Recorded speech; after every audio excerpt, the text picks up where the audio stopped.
You are welcome to this special program. My name is Funky Madam. Anything I dey happen for Nigerian, wallahi me I go talk am. If I say make I no talk am, wallahi I go talk am. Because plenty things dey I dey happen. And Kasani, Nigerian youth I the best. Nigerian youth I the best, seriously. Somebody waiting I dey happen for this country. Nigerian youth are not very happy.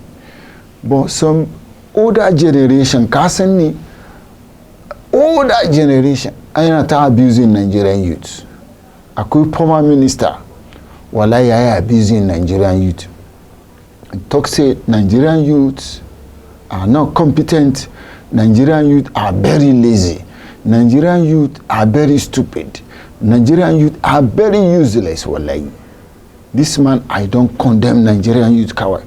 But one honorable member I did here, that honorable member I open up for fire. I fire him well. I swear. The honorable member, I fire him. When I fire him, I the best. The man where I abuse Nigerian youth, this man na former minister. I never perform at all. I never do anything. But I come to address the Nigerian youth. I talk to them like the former president. That I talk say Nigerian youth are very lazy. Nigerian youth and the Nigerian women are for inside room. They are inside the room. Inside Kaga, the inner room at Chewujin, that's where I suppose they. I don't suppose I come outside, I walk. Wait, make me I play am for you this video. But when the former honorable member come, I fire him. I swear. I fire him, my belly, I sweet. Listen to this video, make I play am for you. I know say some people I dey where I dey fight for Nigerian youth. Already tired, you see us coming late for meetings. We don't used to be like this before. In the past, we would be here very early in the morning, excited that there's an occasion. But now we are tired, seriously. And we keep this recital because basically, and I even lately have begin to feel that one of the greatest Malay in Nigeria is, and Africa maybe at large, in certain countries, is not even the vices that we hear, corruption, this and that. It's more of incompetence, lack of competencies. Lack of competencies. So when you go to other countries, the reason why you see them accelerating is because there's competencies, and then they even go beyond because then they start thinking of new ideas. But we want to tell you that leadership does not come on the platter of gold. We don't hand it over to you. It was not handed over to us. It was sheer hard work and sometimes being at the right place. You welcome back. I say my CB. I don't discourage Nigerian youth. I don't abuse Nigerian youth. I don't disgrace Nigerian youth. I don't disappoint Nigerian youth. I don't underdevelop Nigerian youth. I don't scatter Nigerian youth. Cousin, I quit plenty grammar. Me, I understand English very well. Kagani, I go break and down for you. Wait, this honorable member, I go talk. I see, say, I don't blast him. I fire him. For where I dey sit down, my high, I dey strong, I dey best. The honorable minister, I dey best. I know, say, this man, I don't punish him. I swear, I finish him. Say, now you people, I dey kill Nigerian youth. I no give them chance. I no do am why. Wait, make I play am for you. Comfortable, and I try to tell the older ones to be a little bit cautious with this statement, because this statement could incite disruptive activities that could become counterproductive to the future that we seek to build. Captain Traore, who is a youth, took power that was not given to him on a platter, as did Goita, as did Mamadi, etc., etc. So I think what the older generation needs to be doing, or maybe my own generation, which is the end of their generation, is to begin to recount that power is not given rhetoric that I grew up with. Maybe we should say, power is not given, power is taken, but responsibly so. I thought I should just take that out of my mind. Then the second issue, again, and I'm glad my younger brother mentioned a word that is very dear to me, exclusionism. As long as it is the elite talking to the elite, trying to understand a problem from the perspective of the elite to provide a solution that the elite will never encounter because they do not know the problem, then the problems will persist. Lack of inclusion, lack of inclusivity, whether social inclusion, political inclusion, not necessarily financial inclusion, is the bane of our existence, and it is what has put us on this dangerous trajectory where we have all sorts of deviant behavior that inadvertently have been triggered by our own processes of exclusionism. If you take the case of Al-Jawlani, now he calls himself Al-Shara, the president of Syria. This man was in Al-Qaeda, then he was in ISIS, and then now he's in the White House. And he's in his, 30s? And he was asked, why did you join a terrorist group?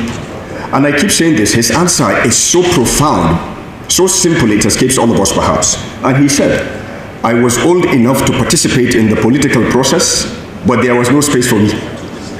But look at how he went full circle. So perhaps if that space had been provided for him, he wouldn't have gone through what he did to be where he is, because this is where he intended to be. If you take the case of Mukhtar Robo, Sheikh Robo, Abu Mansour, who was second in command in Al-Shabaab, Al-Shabaab al-Afriqiya, Al-Shabaab in Somalia, who was as wanted as Al-Shara was wanted, came out, defected to the government, 2 years under house arrest, literally 2 days after he was integrated into the government of Somalia as Minister of Religious Affairs and Hajj Endowment. So again, if that process or system of deliberate exclusionism is not there, perhaps Abu Mansur would have been in the government ad initio, not caused the chaos that he did, not caused the funds that could have gone into other processes. Lastly, I will give an example with Muhammad Yusuf. Muhammad Yusuf also advocated for participatory politics, for youth inclusivity, just as Saad Zunguri did when he was in ABU's area. He was the first to openly call for the participation of the youth in politics so that the youth can have a say in their collective future. So I think we need to do two things. I recall when I was in the parliament, I hate speaking about when I used to be, when I was. That's a deliberate signal that one is old. I was in National Assembly in my 30s also, but I remember when the not too young to run movement started. And I said, Nigeria has always had a not too young to run policy. The Honorable Minister here benefited from it, as did many of our leaders, some alive, some not alive. Tambuwal, my speaker, was a member of House of Reps at what age? Salisu Buhari was speaker at what age? So there has always been not too young to run. But what we must have, and this young Shagari, I'm talking to you, envy, and there must be a deliberate influence on policy for not too poor to run. As long as participatory politics is expensive, you are excluding 99% of those who would otherwise solve this problem the right way, and they might otherwise go and create the problem, another problem for you in your future. Second issue, again, I remember I will be 50 in January 19th, and I have 7 children, 6 daughters, so by every indices, I'm old. So traditionally, I should have started the process of handing over the baton at 40. If you go back to scripture, right? 60 or 70, go back to the Bible, 3 scores maximum plus 10, so 70.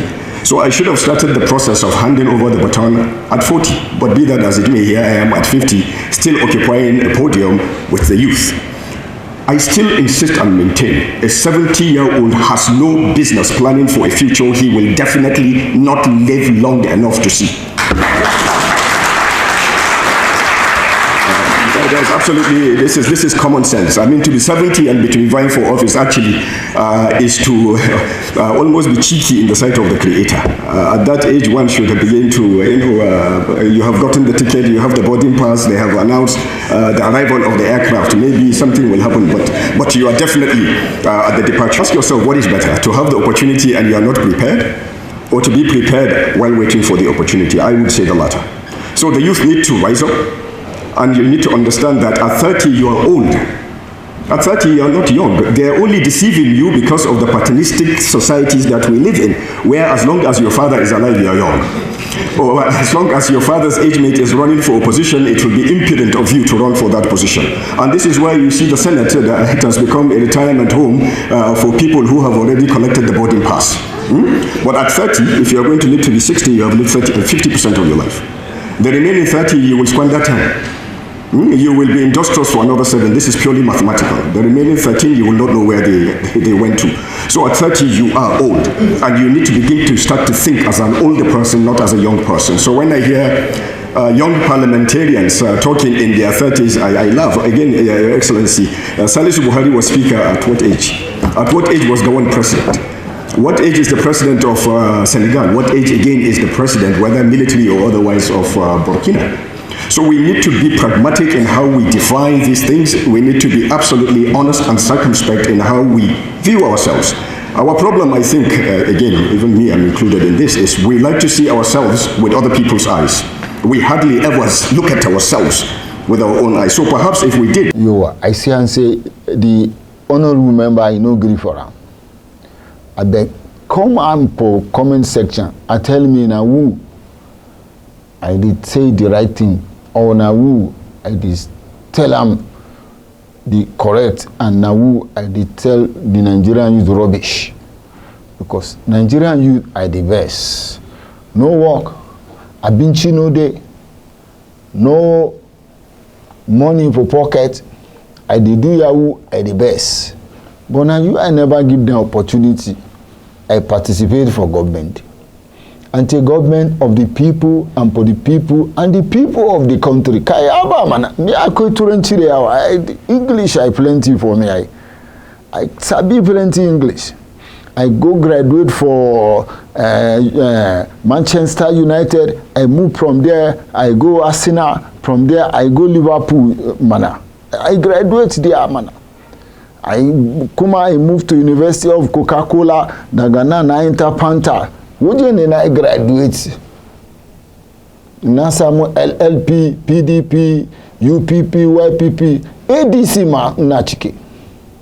I'ma thank you very much for watching them for this program. I go see you another time where I give you a very sweet one, sweet story.